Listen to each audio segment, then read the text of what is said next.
You know what's really special about a place like this here on the west coast of British Columbia is the incredible attention to community. And seemingly every island out here has its own time zone and its own kind of vibe and its unique flair. And that's kind of why I come out to this part of the world. You know, these fragments of rock off the shore of mainland British Columbia, pretty special places. And there's a real sense of wonder. Geocaching is part of my adventures out here, but whenever I come out here, there's an almost spiritual connection that I feel to a place like this. And seeing the uniqueness of this land and respecting it and learning from it. So now that I've left the mainland, that really, this is an entirely different time zone. I have to slow down and remind myself that I'm here, and it's a breath of fresh air when I come out here to see the friendliness of the people here, to see the sense of community that is so prevalent in this part of the world, in this part of British Columbia and North America. So I'm really grateful to come out here and show you this experience that I have. And let's go. Good morning, everybody. Welcome aboard the Salish Heron. Right now we are crossing the Strait of Georgia, and in this episode we are going to be going to one of the southern Gulf Islands, Mayne Island. So come along on another adventure.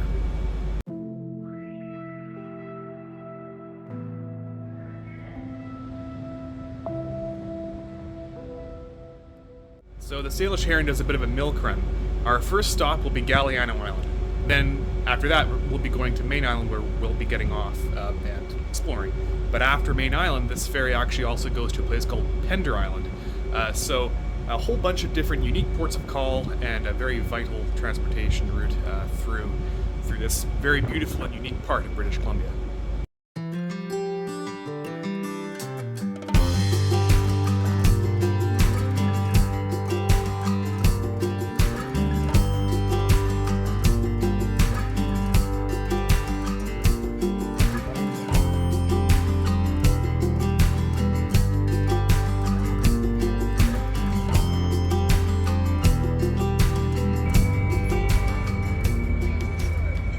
So folks, here we are arriving at our first island, Galliano Island here at Sturdy's Bay. I'm not getting off right now, but at some point, maybe, you know what, in the future, I might do an episode here as well.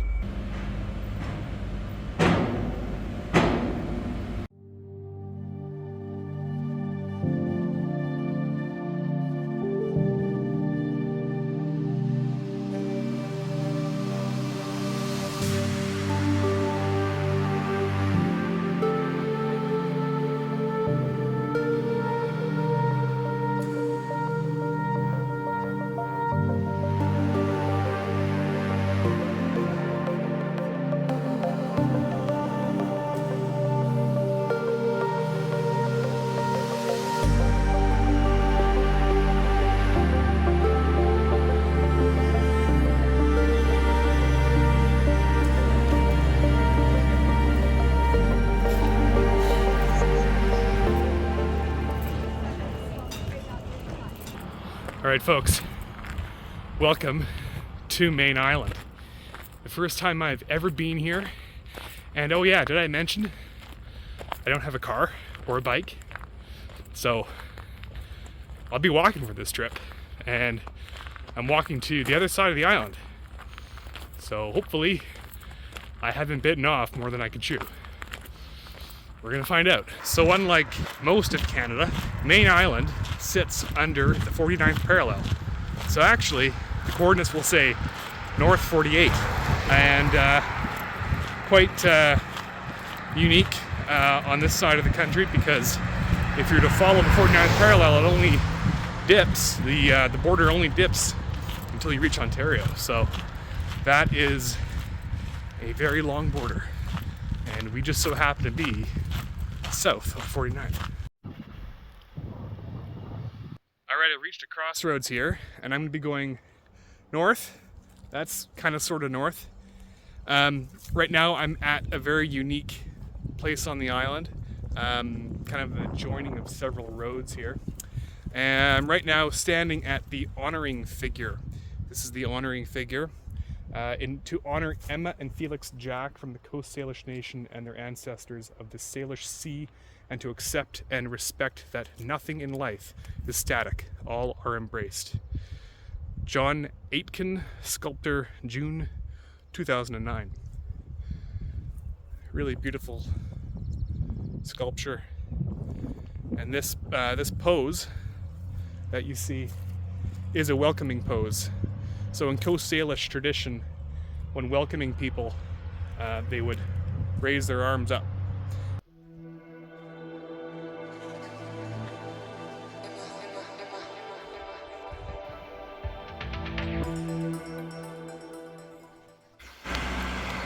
All right, direction sign.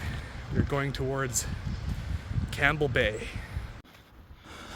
Aye, that's a bonny line. All right, so finally, of course, with the power of editing, all of you have been watching for probably just a few minutes by now, but it's taken me quite some time to walk to my first geocache. Yay! The great anticipation. I better find this thing. Well, I guess my first cache on Mayne Island is gonna have to wait because nothing. And this cache hadn't been found since October 8th, and right now it is February 24th. So yes, it's been a while since it was found. And that was the last log, was a found entry, so who knows if it's there or not. I might have to revisit that one later if it is found at some point.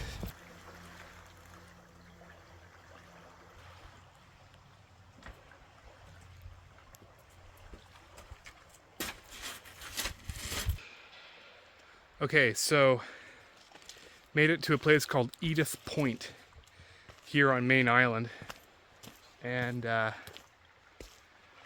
just going down to the trail here and exploring some of the new areas that I've never been to before. And whew, look at this view. Wow. Down yonder we have Tsawwassen, and up there we have the rest of the Strait of Georgia as it goes northwest up the coast of BC and eventually Alaska. You'll eventually hit Alaska if you take that route. At long last, I do believe I may have found my first geocache on Mayne Island. Oh. It's a little bison tube tucked in this stump next to a very beautiful view of the Pacific Ocean. Yay.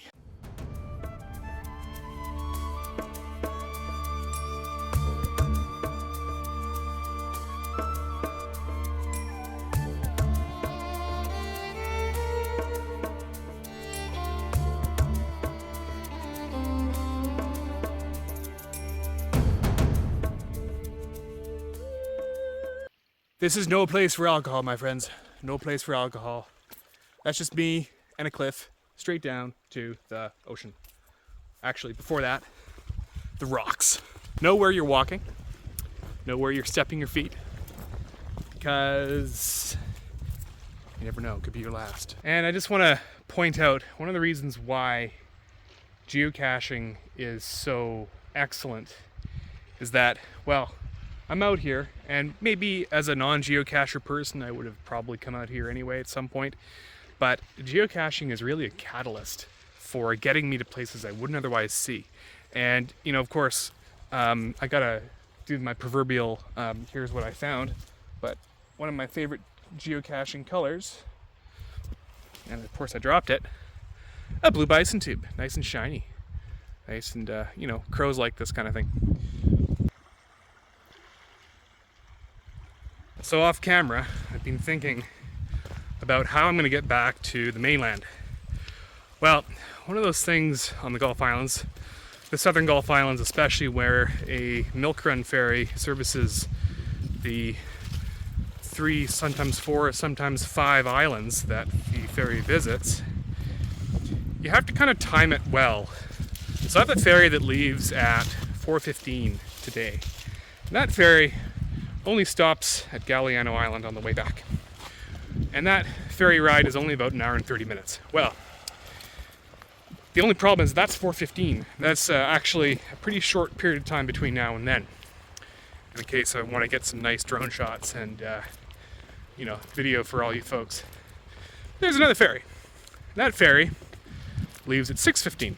Now, the only caveat with that is I have to go all the way to Swartz Bay and then all the way back to the mainland that way. Total number of hours for that ferry ride, 4 hours and about 10 minutes. So that's a decision that I think that I'm having to make right now, is do I want to stay on Mayne Island for the extra 2 hours and be okay with a 4-hour ferry ride back, and maybe think about it. Not quite to Middle Earth, but to Middle Trail.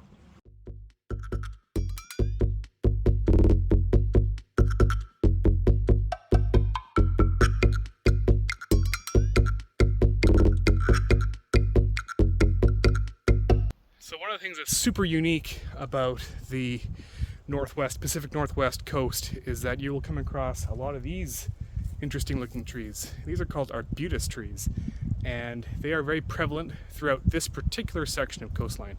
If you go further north, they'll start to dissipate. If you go further south, they will also start to dissipate. This is such a unique area for these kinds of trees. And just look at the bark, like such a multicolored, multifaceted kind of design they have here. And really beautiful. Very unique. They're a type of deciduous tree. Tell by the leaves up there. Another geocache on Mayne Island here, I believe. Looks like something. What could it be? What could it be? Looks like...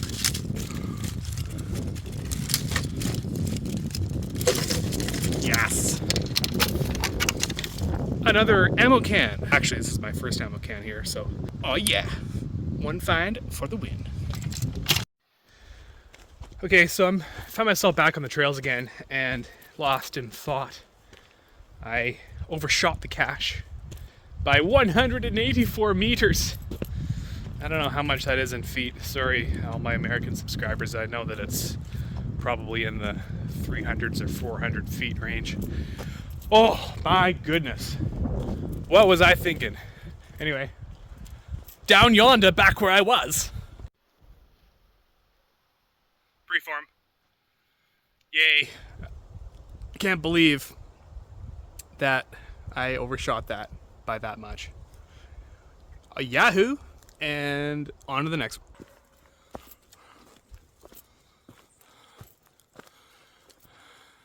Welcome to Chuan Park. There is a trail that takes us to a high point here on Mayne Island, and I'm hoping to see if I can get the drone out so we can get a better vantage point of what's around us. And so far the trail is nice and flat, but looking at my handy dandy geocaching map, well, looks like it's gonna get a whole lot steeper. Yeah, sorry, the fleece is coming off, folks. Starting to get steep.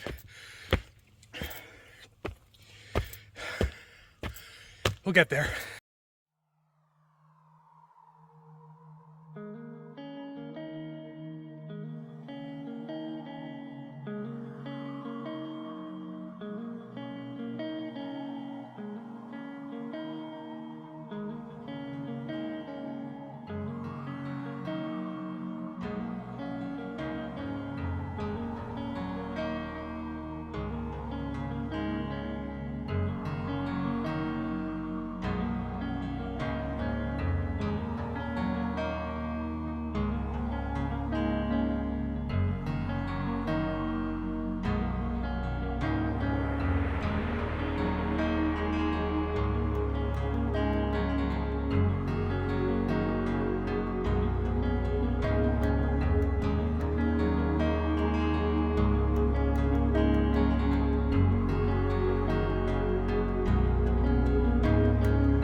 coolest things about geocaching out here is how much wildlife that you get to see. Right now, I am listening to a bunch of sea lions. I don't know if you can see them. They're kind of in that area there. And they're just chilling. Like, they're just exploring and, you know.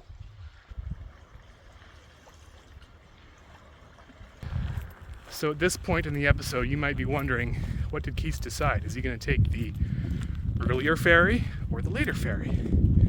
Well, he has decided. Drumroll please. He's taking the later ferry. And that means that he has to go to Vancouver Island and then back to the mainland in order for him to get back to the mainland tonight. So it is going to be a long night. There's my earlier ferry right there. Oh well. All right, everybody. We are approaching the Village Bay ferry terminal here on Mayne Island. And we took an overland route. We walked far. My feet are incredibly sore, but it was all worth it exploring this island I have never been to before until now. So really grateful to have had the chance to come out here and explore. And really the weather was fantastic. I have to say it was a good day. Saw some sea lions, saw some birds, and even a few geocaches. So awesome. All right, folks, last find of my trip to Mayne Island. This cool little container beside this amazing beach.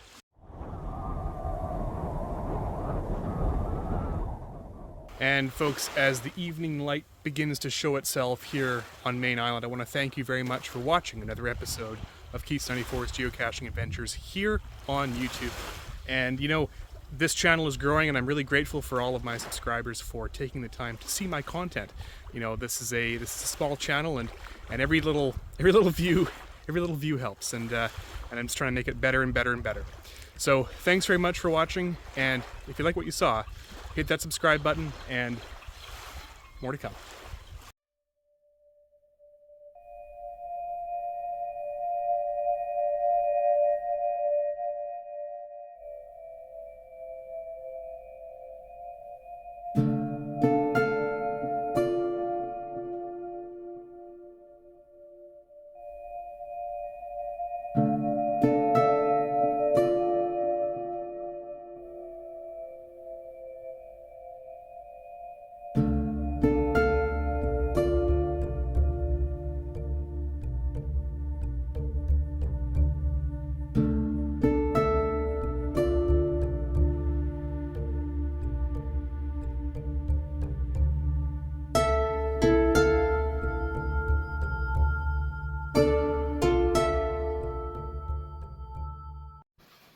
Okay, so I'm at the Village Bay washroom here, and something's a little strange here. I don't know. The geocacher walks past the emerald green field. Ooh. To Middle Trail. I think that's the knockoff to Middle Earth.